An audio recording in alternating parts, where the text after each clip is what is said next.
안녕하세요 여러분, 갈릭입니다. 제 인스타그램에 들어가시면은 2024년 책, 영화 이런 스토리 모음집이 있어요. 기록용으로 제가 읽었던 웹툰, 책, 영화, 드라마 다 거기다가 저장을 해놓거든요. 그래서 그걸 보면서 올해 가장 재밌게 봤던 책과 영화를 하나씩 뽑아서 순위를 매겨보자 뭐 이런 식으로 영상을 찍으려고 했는데 그러니까 사실 그렇게 개수가 많지가 않은 거예요. 올해 문화생활을 조금 안 했나봐요. 그냥 다 얘기해도 되겠는데? 이런 생각이 들어서 제가 올해 본 모든 웹툰, 소설, 영화, 드라마를 리뷰해보는 영상을 만들려고 합니다. 저 혼자 나불나불 되는 그런 영상이 될 예정이고요. 제가 봤던 순서대로 얘기를 하겠습니다. 책이나 영화나 이렇게 카테고리를 나눌까 싶었는데 그렇게 많지 않아서 순서대로 얘기해도 될 것 같고 제가 타임라인에 책인지 영화인지 드라마인지 이렇게 구분을 해놓을 테니까 그거를 참고해 주시면 될 것 같아요. 첫 번째 2024년 첫 웹툰인데요. 바로 입학용병이라는 웹툰입니다. 네이버 웹툰이고요. 내용은 비행기 추락사고로 이 주인공이 홀로 다른 나라에서 자랐는데 이제 살아남기 위해서 용병으로 살아왔단 말이에요. 그 세계관에서 거의 최강 살인병기급으로 싸움을 잘하는 거죠. 이제 한국에 가족을 찾아가지고 한국에 들어와서 어렸을 때 생이별한 여동생도 만나고 그렇게 평범한 고등학생 생활을 하려고 하는데 이제 아무래도 살아온 히스토리가 있다 보니 각종 위험에 노출되면서 벌어지는 액션 웹툰입니다. 재밌어요. 제가 164화까지 10시간이 걸렸다고 했는데 그걸 1월에 봤는데 지금 찾아보니까 213화까지 나왔더라고요. 아마 중간에 한번 휴재를 한 건지 뭔가 제 생각보다는 진도가 안 나가 있었어요. 브이로그에 보면 로판 얘기를 가장 많이 하긴 하지만 사실 액션 웹툰 진짜 좋아하거든요. 그리고 이거 좋은 게 고구마가 없고 시원시원해. 그러니까 주인공이 제일 짱센 애라고 했잖아요. 그래서 되게 멋있고 그림체도 제 스타일이고 답답한 게 없어요. 얘가 짱세니까 그냥 오면 해결돼.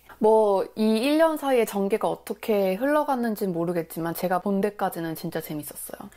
이거 완결 날 때쯤 한번 정주행할 수도 있는데 모르겠어요. 거의 이틀 내내 이것만 봐야 될 것 같은데 쉬는 날 몰아서 뭔가 보고 싶다 하시는 분들에게 추천드립니다. 두 번째는 드라마인데요. 바로 선산입니다. 넷플릭스 드라마고요. 6부작이고 이거는 주인공 김현주가 안 친했던 작은아버지가 돌아가시면서 작은아버지의 선산을 물려받게 됐는데 그 선산이 값어치가 좀 나가는 거예요. 그래서 이제 이것저것 처리해야 될 그 많은 와중에 작은아버지가 살해당했다는 걸 알게 되고 그리고 그 와중에 그 유산이 내 거라고 말하는 친척도 나타나고 이러면서 벌어지는 미스테리 스릴러입니다. 제가 얼마 전에 제 블로그에 트렁크 리뷰를 쓰면서 이 드라마도 잠깐 언급을 한 적이 있는데 그때 제가 좀 불쾌한 드라마라고 했었어요. 기분 나쁜 드라마. 그때 그 글을 쓸 때는 제가 이제 트렁크를 막 보고 난 직후여가지고 좀 불쾌한 감정이 좀 많이 치우쳐서 쓴 글이고 그렇게까지 나쁘진 않았다. 근데 봤을 때 뭐야? 라고 하긴 했었어요. 선사는 3, 4화까지는 진짜 재밌었어요. 그 사건, 그 모든 비밀 속에 있는 결정적인 키포인트가 있는데 그게 좀 불쾌했어요.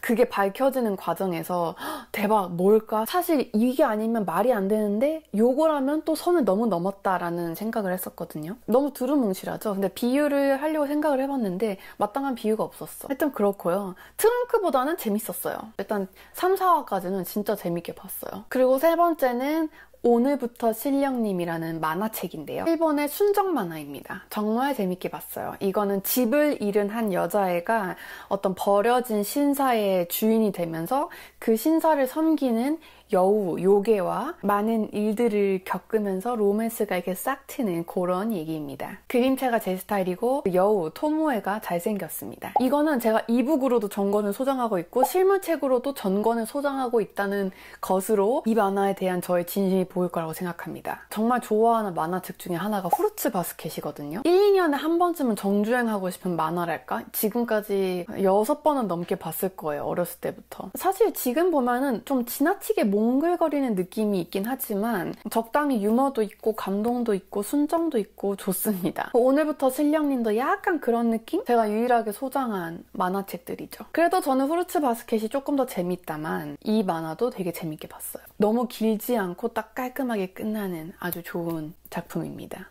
제가 작품을 좋다고 할 때 정말 중요하게 보는 요소가 분량이거든요. 너무 많으면 안 돼. 가볍게 읽기 좋은 분량이 좋습니다. 그리고 네 번째는 마녀 배달부 키키입니다. 봐야지 해놓고 계속 미루던 애인데 올해 봤어요. 이거는 지브리 영화고 마녀 주인공인 키키가 부모님으로부터 독립해서 옆 동네 배달부로 일하면서 사는 일상 내용입니다. 내용도 귀엽고 잔잔해요. 뭔가 큰 사건이나 갈등은 없어서 살짝 심심하기도 한데 색감이 예쁘고 귀여운 영화입니다. 근데 제가 재밌게 생겼는데 왜 안 봤지라고 생각했는데 이유가 있었어요. 바로 남자 캐릭터가 별로 안 잘생겼기 때문입니다. 뭔가 하울이나 하쿠 같은 캐릭터면 제가 진작 봤을 것 같아요. 조금 아쉬워요.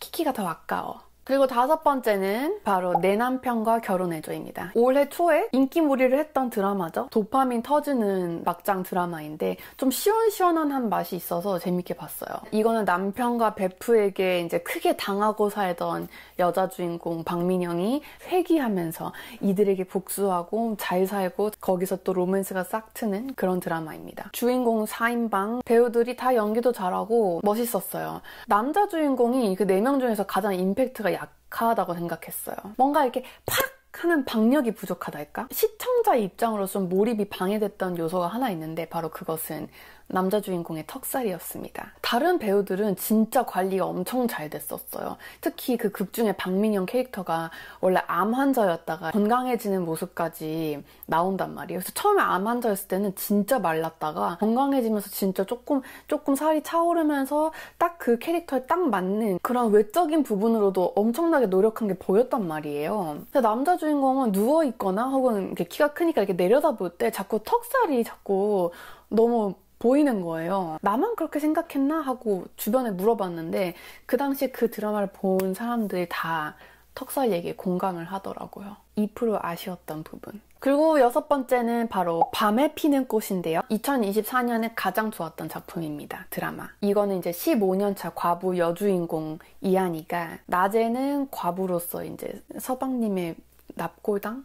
하여튼 그걸 지키고 밤에는 이제 담을 넘어서 실종된 자기 친오빠의 비밀도 파헤치고 또 힘든 사람도 도와주고 이러면서 그 와중에 존잘 종사관과 엮이는 그런 드라마인데요. 1등입니다. 제가 배우 이종원을 진짜 좋아하긴 하지만 그게 순위에 영향을 미치진 않았어요. 제가 1순위로 꼽은 이유는 가장 기승전결이 좋았던 드라마인 것 같아요. 뭔가 억지스러운 서사 없고 억지로 눈물 짜내는 것도 없고 막 너무 질척이는 연민이나 막 절절한 미친 사랑 이런 것도 아니어서 좋았어요. 뭔가 유쾌하고 가벼우면서도 감동도 있고 산뜻했다. 그리고 그게 가능했던 이유가 12부작이어서도 있는 것 같아요. 이게 12부작 드라마거든요. 대부분의 드라마가 16부작이잖아요. 근데 저는 모든 드라마가 12부작이었으면 좋겠어요. 16부작 드라마들은 뭔가 그 분량 때문인지 반드시 중간에 이렇게 질질 끄는 것 같은 그런 게 있어요. 그래서 저는 드라마 항상 고비가 10화, 11화 이때쯤 되면은 하차할 때가 많았거든요. 저는 6부작에서 12부작을 가장 선호합니다. 코믹, 액션, 로맨스, 사극을 보고 싶으면 추천드리는 드라마입니다. 한이 언니가 매우 사랑스럽게 나오고요. 이종원은 말할 것도 없이 멋있습니다. 그리고 7번째, 드디어 책이 나왔네요. 이처럼 사소한 것들이라는 책입니다. 이거는 짧은 단편소설이고요. 아일랜드의 되게 유명한 작가 클레이 키건의 소설입니다. 그 작가의 전작 맡겨진 소녀를 너무 재밌게 읽어가지고 이것도 읽었는데 1980년도에 일어난 수녀원의 여성 및 아동 착취 사건 실화를 바탕으로 한 소설입니다. 그때 당시 피해자만 1만 명이 됐던 되게 그 아일랜드를 떠들썩하게 했던 사건이라고 하더라고요. 그 주인공은 수녀원으로 석탄 배달을 하는 남자인데 뭔가 우연히 이 수녀원의 그런 어두운 비밀을 알게 된 거예요. 그래서 그 주인공이 하는 갈등과 결정 이런 거에 관한 소설입니다. 이 작가의 책 2권 다 읽었는데 둘 다 주제에 비해서 담백하고 잔잔하지만 뭔가 큰 울림이 있다고 느꼈었어요. 맡겨진 소녀가 조금 더 임팩트 있긴 해요. 그것도 짧으니까 꼭 읽어보셨으면 좋겠어요. 이 둘 다 되게 굉장히 재밌게 읽었고 둘 다 짧아서 쉽게 읽으실 수 있을 거예요. 그리고 8번째 러브몬스터라는 소설인데요. 이건 한국 소설이고 약간 이것도 막장 드라마 같은 소설이에요. 사이비 종교에 심취한 사람들이 벌리는 일에 대한 소설인데 아무래도 도파민이 좀 도는 내용이라서 초반 몰입감이 되게 좋아요. 그리고 묘사를 굉장히 잘해가지고 이거 책을 읽으면서 머릿속에서 그림이 술술 그려지는 느낌이었어요. 특히 소설 안에 수영장이 계속 나오는데 소설 다 읽어갈 때쯤에는 뭔가 내 머릿속에 그 소설 속 수영장이 들어있는 느낌이었어요. 지나치게 막장이어가지고 나중에 끝으로 갈수록 좀 피곤해져요. 그래서 마지막 10% 분량을 읽는데 좀 오래 걸렸어요. 뭔가 막 피곤해 이러면서 안 펼쳐보다가 좀 여유가 있을 때 다 읽자 해가지고 읽었던 기억이 있습니다. 9번째는 몸값이라는 단편 영화인데요. 이건 15분짜리 아주 짧은 영화예요. 짧지만 굵고 강렬합니다. 너무 짧은 영화라서 사실 줄거리를 소개하기보다는 직접 보시는 걸 추천합니다. 자극적인 주제라서 좀 호불호가 있을 수는 있지만 뭔가 연출이라던가 전개라던가 마지막 반전 이런 게 전 사실 알고 봤는데도 너무 재밌었어요. 10번째는 큐어라는 일본 영화인데요. 제 친구는 이거 되게 재밌게 봤다고 했거든요. 그리고 이거 막 재개봉도 했던 영화로 알고 있는데 저는 재미없었어요. 사랑도 희망도 꿈도 없는 그런 어두컴컴한 내용인데 이렇게 보고 나서 기분이 썩 좋진 않습니다. 특이한 소재이긴 해가지고 특이하다? 특이하고 기분 나쁘다 라는 평을 남기겠습니다. 그리고 11번째 연애 직업의 발견이라는 책인데요. 요거는 뭐 제목 그대로 엔터 업계에 있는 다양한 직업에 대해서 설명을 해주는 책이에요. 엔터 쪽에 관심이 많아서 읽어봤는데 사실 요즘에는 인터넷이나 유튜브로도 찾을 수 있는 정보들이 많아가지고 그냥 한번 훑고 참고만 하는 정도면 괜찮을 것 같아요. 이쪽 취업에 관심이 있다고 해도 뭐 책을 사서 읽는다기보다는 그냥 도서관에서 대여해서 읽는 것을 추천. 12번째 위험한 욕망이라는 이것도 일본 영화입니다. 저 일본 영화를 좋아하는 편이에요. 좋아하는데 가끔 정말 이렇게 잉스러운 작품이 있어요. 그리고 큐어는 뭔가 취향 차이라고 그냥 내 취향이 아니었다라고 한다면 위험한 욕망 이거는 그냥 좀 이상했어. 뭐 줄거리를 얘기하려고 해도 뭔 내용인지도 잘 모르겠어요. 옴니버스 영화인데 다 별 내용이었고 약간 뇌절입니다. 이 영화를 골랐던 이유는 이시하라 사토미가 그 포스터에 있어가지고 그리고 이름도 위험한 욕망이고 뭔가 포스터도 좀 뭐 재밌겠는데 하고 봤는데 뭐 포스터나 아무 관계 없어. 이시하라 사토미가 보고 싶으면 다른 것 화보를 찾아보던가 그녀가 나온 다른 재밌는 드라마를 보시기를 추천드립니다. 13번째 마슐. 요거는 구독자님이 추천한 병맛 코믹 판타지 애니인데요. 재밌게 봤어요. 판타지 배틀 애니예요. 마법학교에 마법을 쓰지 못하는 헬스 중독 남자아이가 입학을 하는 거예요. 그 마법학교에서 오직 피지컬로만 마법을 이겨버리는 그런 내용입니다. 줄거리만 들어도 좀 병맛이죠? 웃겨요. 그래서 밥 먹을 때 하나씩 보기 좋습니다. 저 약간 좋아하는 스타일이에요. 그리고 그 다음은 속죄라는 책인데요.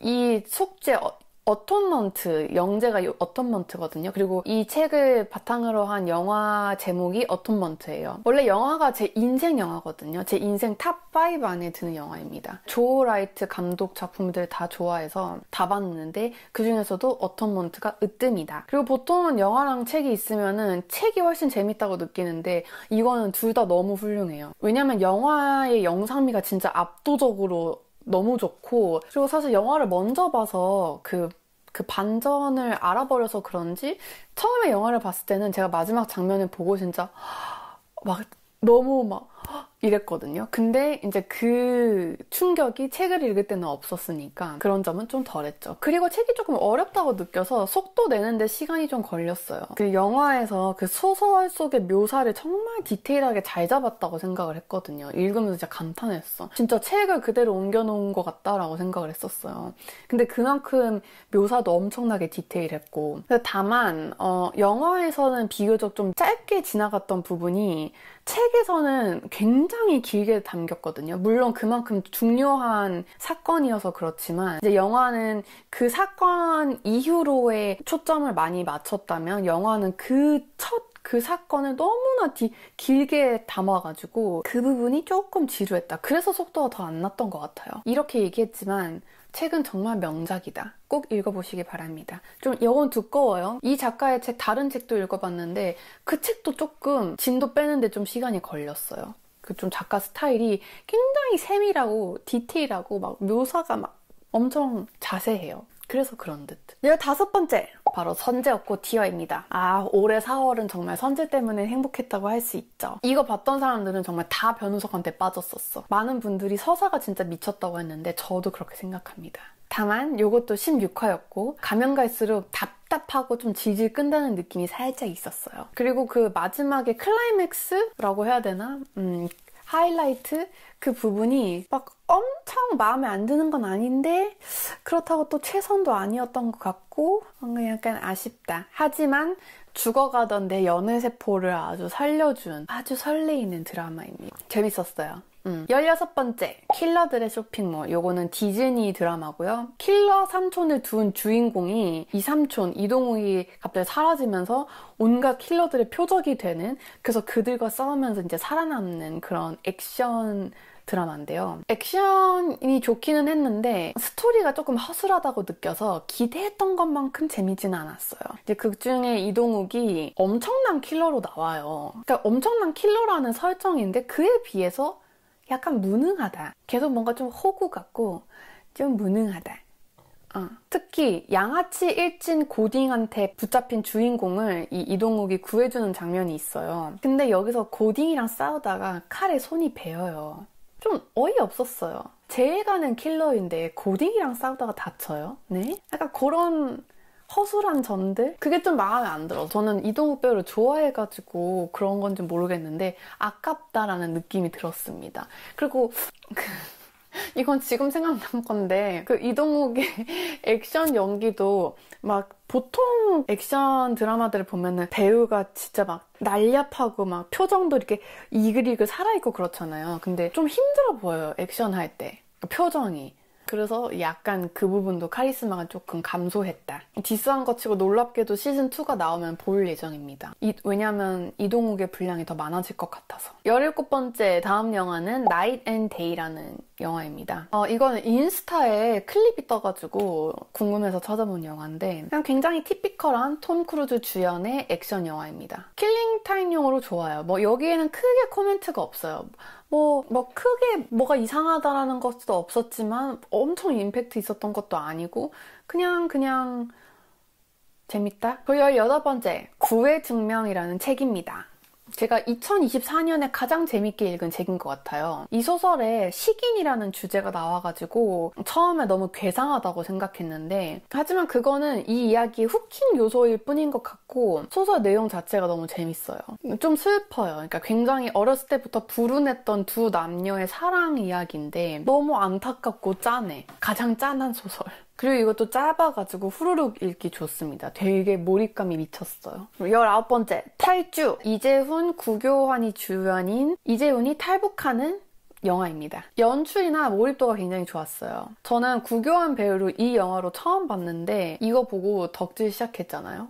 저는 영화 볼 때 뭔가 스토리나 영상미도 중요하지만 그래도 뭔가 끝까지 보게 만드는 결정적인 요소 중에 하나가 그 배우의 연기라고 생각해요. 뭔가 표정 하나하나 놓치고 싶지 않은 배우가 있어요. 저한테 그런 배우가 몇 있는데 일단 저의 최애 배우 키라 나이틀리, 그리고 니콜라스 홀트, 티모시 샬라메, 아오이유, 벤 휘쇼, 라이언 고슬링, 킬리안 머피, 나탈리 포트만 등등이 있습니다. 한국 배우도 많은데 제가 외국 배우들 덕질을 진짜 오래 했어가지고 일단 이렇게 생각이 나네요. 구교환님 연기도 좀 그랬어요. 계속 이렇게 표정이나 이런 걸 좀 유심히 보게 되는 재밌었습니다. 얼마 전에 넷플릭스에 떴던데 시간 나면 한 번 더 볼 생각입니다. 20번째, 파묘. 요거는 제 스타일 아니었습니다. 뭔가 오컬트 영화 별로 안 좋아하는 것 같아요. 그리고 그 무서운 영화는 그 실체, 그 무서움의 실체가 잘 안 보였으면 좋겠어요. 왜냐면 사실 잘 모르기 때문에 더 무서운 것도 있다고 생각하는데 너무 대놓고 이렇게 등 나와버려가지고 좀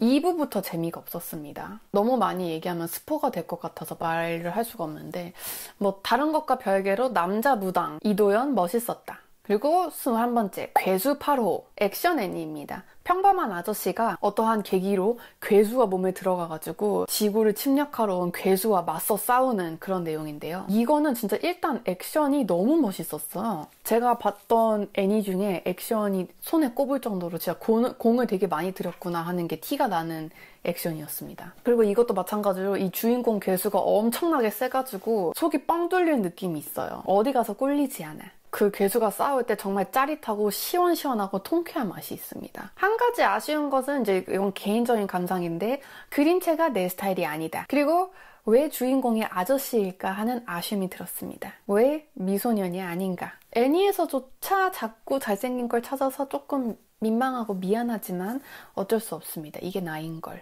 그 다음 22번 길복순 넷플릭스 영화입니다. 구교환이 나온다고 해서 본 넷플릭스 영화입니다. 이때 구교환 덕질을 좀 하면서 그 배우가 나온 작품을 좀 봤거든요. 배우 전도연이 킬러로 나오는 영화입니다. 액션 영화인 것 치고 놀랍게도 액션이 좀 허접합니다. 저는 주연 배우들보다도 조연 배우들의 액션이 훨씬 더 멋있었어요. 그리고 스토리도 너무 많은 걸 담으려고 했던 것 같아서 좀 아쉽다는 생각이 드는 작품이었습니다. 다른 리뷰를 봐도 영화가 아니라 드라마로 나왔어야 됐을 것 같다 이런 게 있더라고요. 너무 많은 걸 담으려고 해서. 이것도 넷플릭스 오리지널이네. 넷플릭스 좀 아쉬워요. 예전보다는 나은데 그래도 뭔가 넷플릭스 오리지널이 막 믿고 보는 작품 이런 건 아닌 것 같아요. 항상 뭔가 재밌을까? 과연? 좀 후기를 기다려볼까? 이렇게 되는. 23번 모가디슈. 이것도 구교환이 나온다고 해서 봤습니다. 사실 비중이 큰 역할은 아니지만 나온다고 해서 봤습니다. 근데 재밌었어요. 이거는 1991년 소말리아 내전 당시에 모가디슈에서 동반 탈출한 남북 외교관들의 실화를 다룬 영화인데요. 다들 연기를 진짜 잘했고 특히 조인성이 영화에서 막 화내면서 기선제압하는 그 장면이 있는데 그게 너무 통쾌했어요. 저 화내는 연기를 좀 좋아하는 편이거든요. 그 영화에서 가장 인상 깊었던 배우입니다. 24번 크로스. 황정민, 염정아가 부부로 나오는 코믹 액션 영화입니다. 염정아가 경찰, 황정민이 가정주부로 나와서 그 부분이 좀 재밌었고요. 근데 이것도 넷플릭스 영화입니다. 처음에는 좀 재밌는데 좀 가면 갈수록 B급 느낌이 살짝 나요. 자꾸 넷플릭스 디스하게 되는데 전 넷플릭스 특유의 입이 떡 벌어지는 반전 그 연출을 별로 안 좋아합니다. 왜냐면 너무 폼을 많이 잡고 호들갑 떠는데 그거에 비해서 알맹이가 없는 느낌? 근데 킬링타임용으로 괜찮습니다. 약간 부부 액션이라는 점에서 아주 살짝 미스터 앤 미세스 스미스랑 비슷한 느낌. 25번 무례한. 이거는 제가 2024년에 가장 재밌게 본 영화입니다. 이것도 봐야지 했는데 뭔가 좀 다크한 느낌이 들어서 좀 미루게 됐던 영화거든요. 뭔가 전반적으로 밑바닥 인생 플러스 우울 막 이런 게 깔려 있어가지고 막 유쾌하진 않아요. 근데 정말 갓도연 언니 여기서 연기 너무 잘했어요. 너무 멋있었어. 그 눈썹 하나 움직이는 거 보려고 여러 번 돌려봤어요. 캐릭터를 정말 찰떡으로 소화하셨다. 그리고 결말도 마음에 들었습니다. 뭔가 여운을 남기는 결말. 그리고 다음 26번 굿걸 배드걸. 이거는 올해 가장 노잼 소설이 아닌지. 빌드업만 잔뜩 해놓고 시리즈물이라서 결론도 안 났어요. 그리고 빛 좋은 개살구처럼 막상 까보면 별거 없다. 시리즈물이지만 두 번째 책 안 읽을 겁니다. 실망스러웠고요. 애초에 제목이 왜 굿걸 배드걸인지도 모르겠고 별로. 비추천. 27번째. 사랑에 대해 내가 아는 모든 것. 도서입니다. 이거 제가 광고했던 책이죠. 정말 재밌게 읽었습니다. 그때 소개해드릴 때도 말했지만 굉장히 솔직해서 공감성 수치가 느껴질 때도 있고 뭔가 미치듯한 공감이 느껴질 때도 있습니다. 그 한 성인 여자의 성장기가 담겨있는 책이라고 보시면 되고요. 이렇게 솔직하기가 사실 쉽지 않은데 정말 너무 솔직해서 그게 굉장히 대단하다는 생각이 드는 책이었어요. 28번 전란. 넷플릭스 영화입니다. 쏘쏘했다. 29번 월드워즈. 이것은 여러분 제 최애 좀비 영화입니다. 진짜 한 5번 본 것 같아요. 스토리도 미쳤고 연출도 미쳤고 브래드 피트도 미쳤어요. 사실 제가 그렇게 좀비 영화를 좋아하는 편은 아닌데 이 영화는 가끔 생각날 때마다 봅니다. 주기적으로. 특히 초반에 좀비가 딱 등장하는 그 연출이 너무 멋있습니다. 그때 몰입이 확 되면서 와 쩐다 이런 생각이 들어요. 볼 때마다 그런 생각이 들어요. 그리고 다른 얘기인데 여기 로맨스 요소는 별로 안 나오거든요. 그냥 좀비 액션 영화여가지고. 근데 그럼에도 브래드 피트는 어떤 여배우랑 붙여놔도 정말 케미가 좋다고 생각했어요. 비단 이 영화뿐만 아니라 모든 영화에서 브래드 피트 그 파트너 배우와 케미가 너무 좋아. 이 영화에서도 와이프랑의 케미는 말할 것도 없고 이제 중간부터 여정을 같이 하는 여군이 있는데 그 여군과도 케미가 진짜 좋아요. 그러니까 막 둘 사이에 싸움이 있거나 로맨스가 있다 이건 아닌데 그냥 뭔가 케미가 좋아. 그래서 제가 그거 왜 그럴까 깊게 생각해 본 적이 있거든요. 근데 좀 이렇게 주의 깊게 보면 뭔가 브래드 피트가 상대 역을 굉장히 인간적으로 대하는 것 같아요. 막 여자 막 이렇게 대하는 게 아니라 그냥 인간에 대한 연민이 되게 많은 듯한 느낌이랄까? 혹시 여러분도 그런 생각 하신 적 있나요? 브래드 피트의 연기를 보면 좀 그런 생각이 듭니다. 30번 하울. 명작이죠. 말할 것도 없는. 제가 이 월드워즈 하울 이거를 마켓 이벤트로 만든 스크런치 만들면서 봤거든요. 둘 다 제가 많이 봤던 영화들인데 재봉에 집중해야 되니까 화면을 계속 보지 않아도 되는 영화들을 본 거였단 말이에요. 그래서 하울을 한 번 더 봤고 한 5번? 주기적으로 보는 영화입니다, 이것도. 사실 원래 최애는 센가치로의 행방불명이 정말 오랫동안 제 지브리 최애 영화였는데 이번에 하울을 보면서 근데 하울도 진짜 만만치 않게 명작이다라는 생각을 했습니다. 하울은 그리고 잘생겨서 좋습니다. 31번 그대들은 어떻게 살 것인가. 지브리 최신작이죠. 저는 개인적으로 지브리 영화들은 유명한 순으로 재밌는 것 같아요. 뭔가 하울의 움직이는 성, 센카치로의 행방불명, 토토로 이런 영화들은 압도적으로 재밌고 그리고 상대적으로 덜 유명한 작품들은 덜 재밌었어요. 이것도 그렇습니다. 지브리 영화들을 다 짬뽕 시켜놓은 것 같은 영화다라는 평을 진짜 많이 봤는데 저도 그렇게 생각했습니다. 그리고 계속 등장하는 그 새 너무 비호감이라 좀 안 나왔으면 좋겠다 싶었는데 계속 나오더라고요. 생긴 것도 좀 별로고 그리고 성격도 그렇게 매력적이지 않았던 것 같아. 유감. 32번 호밀밭의 바나나. 이거 영화고요. 영미문학 대표작 호밀밭의 파수꾼이라는 소설의 탄생 비하인드 영화입니다. 이 작가의 인생을 담은 영화죠. 니콜라스 홀트 좋아해서 봤고요. 내용은 사실 기대 안 하고 그냥 홀트 연기를 제가 되게 좋아해요. 그냥 내용은 그냥 이 글 쓰는 작가의 삶? 글을 너무 좋아하는 작가의 잔잔하고 고집스러운 삶? 엄청난 갈등이나 휘몰아치는 드라마 이런 건 없는데 근데 저는 재밌게 봤어요. 연기가 좋으면은 내용이 별거 없어도 그냥 이렇게 계속 보게 되는 게 있거든요. 이 영화도 조금 그랬습니다. 33번 영원으로 사는 삶 도서입니다. 최근에 소개하기도 했죠. 올해 가장 저에게 큰 영감을 준 책이 아닐까 싶습니다. 이 작가가 1년 동안 영원으로 살기 프로젝트를 하면서 겪어가는 여정을 담은 책인데요. 유럽에서 시작을 해서 영원으로 살기 위해서 농장에서도 일을 하고 히치하이킹도 하고 히피들이랑 어울려 살기도 하고 그러면서 다양한 사람들을 만나고 그들의 이야기를 많이 담았어요. 돈이 없어서 시작한 프로젝트이지만 환경운동적인 또 영적 성장 이런 활동으로 변해가지고 그 변화를 보는 것도 재밌었고 어쨌든 이 여정에서 만난 사람들이 현실에선 보기 힘든 사람들이라 그냥 아주 새로운 시각이나 생각 같은 거를 볼 수 있어서 좋았던 것 같습니다. 34번 빛이 이끄는 곳으로. 이거는 쏘쏘했던 소설입니다. 어떤 건축가가 이 한 집에 대한 비밀을 풀어나가는 미스테리, 추리 소설인데 좀 밝은 느낌. 나쁘진 않았는데 그렇게 임팩트 있지도 않았던 것 같아요. 조금 어거지 같다는 느낌도 있었고 다만 작가의 말인가? 이 책의 비하인드 이런 걸 찾아보니까 이 작가분이 실제로 건축가시고 본인이 유럽에 있을 때 자기에게 영감을 주는 집들을 그냥 찾아가서 이 집주인들을 만나서 그 집에 관한 이야기를 많이 들었던 것 같아요. 그리고 그 이야기에 영감을 받아서 쓴 소설이라고 해요. 그래서 실제로 많은 집의 히스토리와 이야기가 한 가지로 엮인 그런 소설이라고 하더라고요. 그래서 그런 비하인드가 조금 재밌었다. 그리고 마지막! 대망의 마지막. 목이 아프네요. 마지막. 트렁크.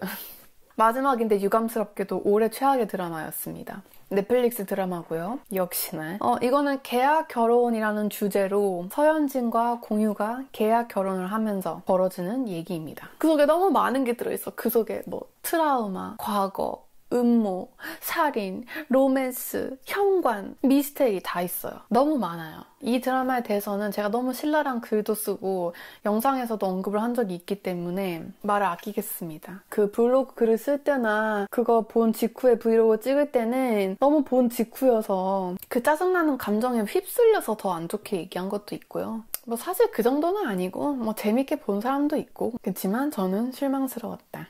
안타깝게도 올해 마지막에 좀 마음에 드는 작품으로 마무리를 하고 싶은데 트렁크가 마지막이 될 것 같아요. 그래서 이렇게 총 몇 개였지? 35개를 얘기를 했네요. 그 외에도 웹툰은 몇 개를 더 봤는데 다 로판이었고 이제 완결이 끝나가지고 이제 유료화가 된 웹툰들이라 딱히 얘기를 하진 않았어요. 로판은 제가 너무 많이 보다 보니까 뭐가 뭔지 잘 기억도 안 나고, 올해 본 로판 중에 제일 재밌는 거는 소공녀 민트였습니다. 그리고 완결이 나서 좋았어요. 그리고 올감이라는 웹툰도 재밌었는데 그것도 완결 났고, 그건 약간 현관 로맨스, 섹시한 현관이랄까, 그렇습니다. 이렇게가 여러분 저희 2024년 작품 모음집이고요. 2025년에는 조금 더 많이 개수를 늘리고 싶어요. 올해는 생각보다 책도 별로 안 읽었던 것 같고, 영화도 제가 OTT를 그렇게 다 가입해놨는데 영화도 생각보다 안 본 것 같고, 그래서 내년에는 조금 더 열심히 더 많이 읽고 보고 여러분께 더 많이 소개해드리도록 하겠습니다. 자, 그럼 여러분 오늘도 제 영상 봐주셔서 감사하고 저희는 곧 다음 영상으로 만나요.